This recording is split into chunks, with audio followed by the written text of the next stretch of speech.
Para buruh mengklaim sudah ada lebih dari 150.000 pekerja yang telah dirumahkan oleh perusahaan. PHK adalah pengakhiran hubungan kerja atau pemutusan hubungan kerja karena suatu hal tertentu yang mengakibatkan berakhirnya hak dan kewajiban antara pekerja atau buruh dan pengusaha, di mana pemutusan tersebut berakhir semua yang berhubungan dengan antara pekerja dan pengusaha berakhir, seperti hak dan kewajiban. Hak dari pekerja yaitu beberapa hak dari pekerja yaitu berupa upah yang diterima oleh seorang pekerja jika dia bekerja. Jika dia sudah di PHK, dia tidak akan menerima upah dari perusahaan tersebut. Yang kedua, jam sostek, jaminan sosial seperti jaminan hari tua, jaminan kecelakaan, jaminan kesehatan, dan banyak lagi jaminan yang lainnya. Pengertian PHK yang saya sebutkan tadi adalah berdasarkan Undang-Undang dari Ketenagakerjaan Pasal 1 Angka 25 mengenai upah. Di dalam hak dari pekerja adalah berupa upah. Upah merupakan imbalan yang diterima oleh seseorang jika telah melakukan sesuatu untuk sebuah perusahaan. Hak dari pekerja adalah hasil dari pekerja.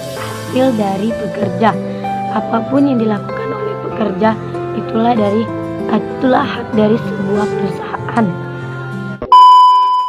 Alasan-alasan atas apa perusahaan dapat melakukan pemutusan hubungan kerja atau PHK menurut Undang-Undang Nomor 13 Tahun 2003 tentang Ketenagakerjaan yang dimaksud yang pertama yaitu pengunduran diri secara baik-baik atas kemauan sendiri. Bagi para pekerja itu yang menggunakan tidak ada hak untuk mendapat uang pasongan sesuai ketentuan pasal 156 ayat 2. Yang kedua yaitu pengunduran diri secara tertulis atas kemauan sendiri karena berakhirnya hubungan kerja. Bagi para pekerja, kontrak yang mengundurkan diri karena kontrak berakhir masa pekerjaan tersebut tidak hanya mendapatkan uang pasongan sesuai ketentuan pasal 154 ayat 2 dan uang penghargaan masa kerja sesuai ketentuan pada pasal 156 ayat 3. Juga uang pisah, tetapi berhak atas pengganti hak sesuai ketentuan pasal 156 ayat 4. Yang C atau yang ketiga, pengunduran diri karena mencapai uang pensiun. Karena mengenai batasan usia pensiun perlu disepakati antara pengusaha dan pekerja yang dituangkan ke dalam perjanjian kerjasama atau peraturan perusahaan. Yang keempat, pekerja melakukan kesalahan berat. Contoh, seorang pekerja itu melakukan korupsi uang perusahaan atau melakukan penipuan. Yang atau yang kelima itu pekerja dalam keadaan meninggal dunia.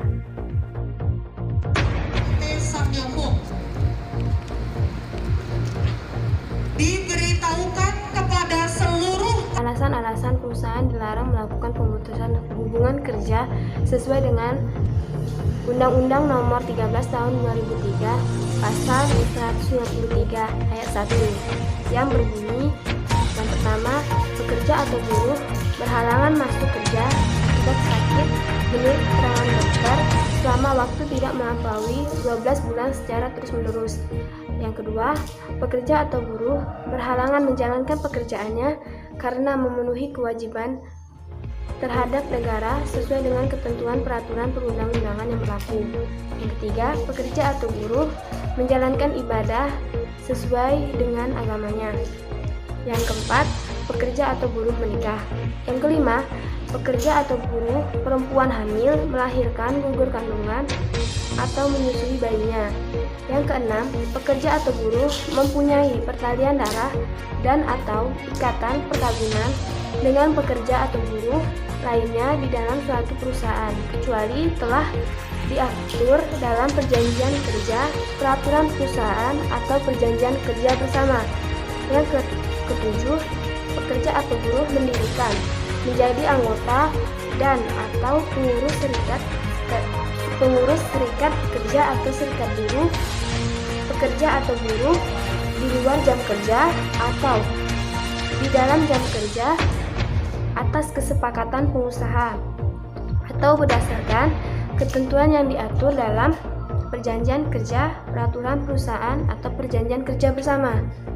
Yang ke-8, pekerja atau buruh mengadukan pengusaha kepada yang berwajib mengenai perbuatan pengusaha yang melakukan tindak pidana kejahatan. Yang ke-8, karena perbedaan paham, agama, aliran politik, suku, warna kulit, golongan, jenis kelamin, kondisi fisik, atau status perkawinan. Yang ke-9, pekerja atau buruh dalam keadaan cacat tetap, sakit akibat kecelakaan kerja, atau sakit karena hubungan kerja yang menurut sesuai keterangan dokter dalam jangka waktu penyembuhannya belum dapat dipastikan. Ayat 2 berbunyi, pemutusan hubungan kerja yang dilakukan dengan alasan sebagaimana dimaksud dalam ayat 1, batal demi hukum, pengusaha wajib mempekerjakan kembali pekerja atau buruh yang bersangkutan. Jenis-jenis pemutusan hubungan kerja. Yang pertama, pemutusan hubungan kerja berdasarkan sisi dari pegawai. Yang pertama, pegawai melakukan kesalahan berat, seperti pegawai melakukan pencurian, penipuan, bahkan memberikan keterangan palsu, sehingga merugikan perusahaan. Kemudian yang kedua, pegawai ditahan pihak berwajib dikarenakan pegawai tersebut melakukan tindak pidana. Kemudian yang ketiga, pegawai melakukan pelanggaran perjanjian kerja. Kemudian yang keempat, mangkir atau sesuai dengan undang-undang ketenaga kerjaan. Jika pegawai tidak masuk kerja selama 5 hari berturut-turut tanpa kabar, maka dapat dianggap pegawai tersebut mengundurkan diri. Kemudian yang kelima, pegawai mengundurkan diri. Yang keenam, pegawainya pensiun. Yang ketujuh, pegawai meninggal dunia. Kemudian pemutusan hubungan kerja berdasarkan dari sisi perusahaan. Yang pertama, perubahan status atau penggabungan perusahaan. Yang kedua, perusahaan melakukan efisiensi. Kemudian yang terakhir, perusahaan bangkrut. Kemudian yang terakhir, pemutusan hubungan kerja yang disebabkan oleh perihal luar kendali manusia, seperti keadaan memaksa. Contohnya, adanya bencana alam. Saya rasa cukup dari saya. Saya akhiri. Wassalamualaikum warahmatullahi wabarakatuh. Nah, itulah hasil daripada diskusi kami. Kurang dan lebihnya mohon maaf. Kami yang terdiri dari Apriani, Esti, Fitria, dan Indah mengucapkan terima kasih dan sampai jumpa. Wassalamualaikum warahmatullahi wabarakatuh.